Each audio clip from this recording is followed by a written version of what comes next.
Hello everyone, and I have a must-see chess game to show you. In this chess game we have the Polish chess master David Janowski with the white pieces, and his opponent was an unknown chess player named Steele. This chess game was played in Paris in 1893. So this is a must-see classic. So knight to f3, d5, d4, knight to f6, c4, e6. So we have queen's gambit declined. Knight to c3, bishop to e7, e3, castling, bishop to e2, b6, white castled, c5, b3, knight to c6, bishop to b2, bishop to b7, rook over, a3, d takes, b takes, c takes on d4, e takes on d4, knight to a5, and then knight goes up and defending the c pawn.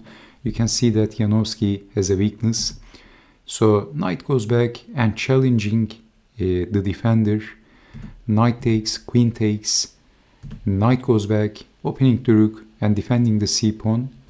Bishop to a6, hitting the pawn again. Knight goes up, defending, bishop to f6, and now attacking the d pawn. Knight to e4, knight up, hitting the bishop, and Janowski said in his notes, quote, "Capturing on c4 would be too risky," because you can see that Janowski is also attacking the bishop, and if capturing the bishop, it is going to damage the pawn structure in the king side, and it is going to be difficult to defend against Janowski.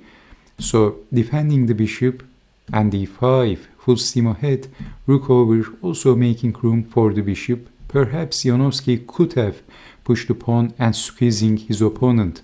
So rook over and queen to d4. Now Janowski is threatening checkmate, defending with f6. So white is threatening checkmate, queen takes on g7, checkmate, f6, bishop to g4, so aiming the pawn and targeting the queen, knight to b3, forking the queen and the rook. But in this position, if f5, forking and blocking the bishop, that would be a blunder. Queen takes on g7, checkmate. So bishop to g4, knight to b3, forking two pieces, but then queen goes back and threatening bishop takes and winning the queen. Queen to a4, defending the queen and also defending the knight. But f5 was the better move in this position. Queen takes knight, pawn takes bishop, rook over, the pawn is pinned. The position is for about equal.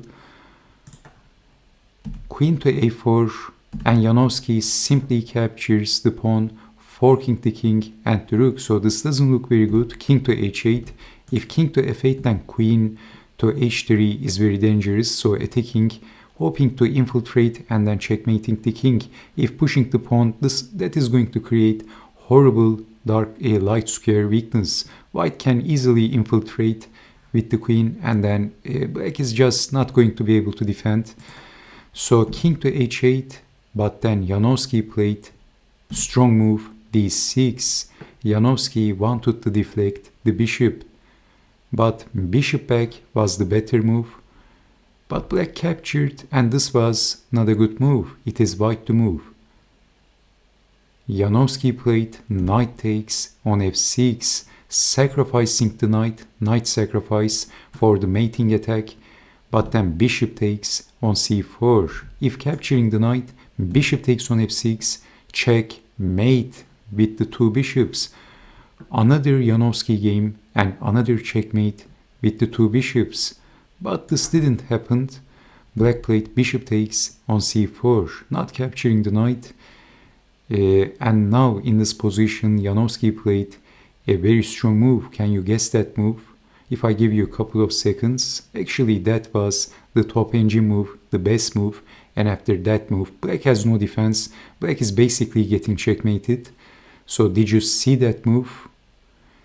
Janowski played this brilliant move. He played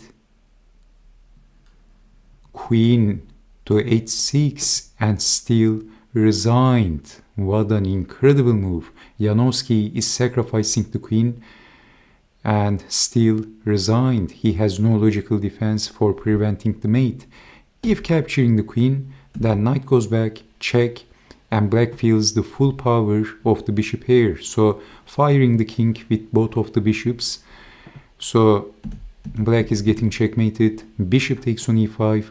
Another Janowski game, another checkmate with the bishop. It is said that Janowski was devastating with his bishops. So how to defend then? Capturing the queen is not going to work. Knight back, discovered check to the king, and black is getting checkmated. Once again, I'm showing this once again because it's extremely beautiful.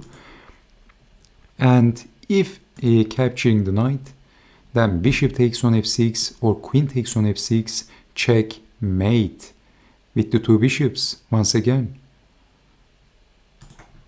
So if bishop takes bishop, then of course queen takes on h7, checkmate, the obvious checkmate. And how about bishop to d3, defending the mate threat, but then knight to e8 is a very strong move. The g-pawn is pinned. So rook takes, but then queen takes on g7, checkmate. Or I think bishop takes is also going to be checkmate in this position with the bishop. So bishop to d3, knight to e8, and what happens if bishop to f8? Then we have this amazing checkmate. Queen takes on g7, bishop takes, checkmate. And I think in this position, this move is also a very strong move. The pawn is pinned and threatening checkmate again, and how to defend. If defending with the rook, white can sacrifice the queen for the mating attack, for checkmating the king, and again checkmating the king with the bishop. Black basically gets checkmated no matter what he does after this stunning queen sacrifice by Janowski. Queen to h6 and black resigns. So thank you so much for watching. What a game, and this was an unforgettable classic by Janowski. I hope you have enjoyed watching this chess game, and I hope to see you next time. Take care and bye bye.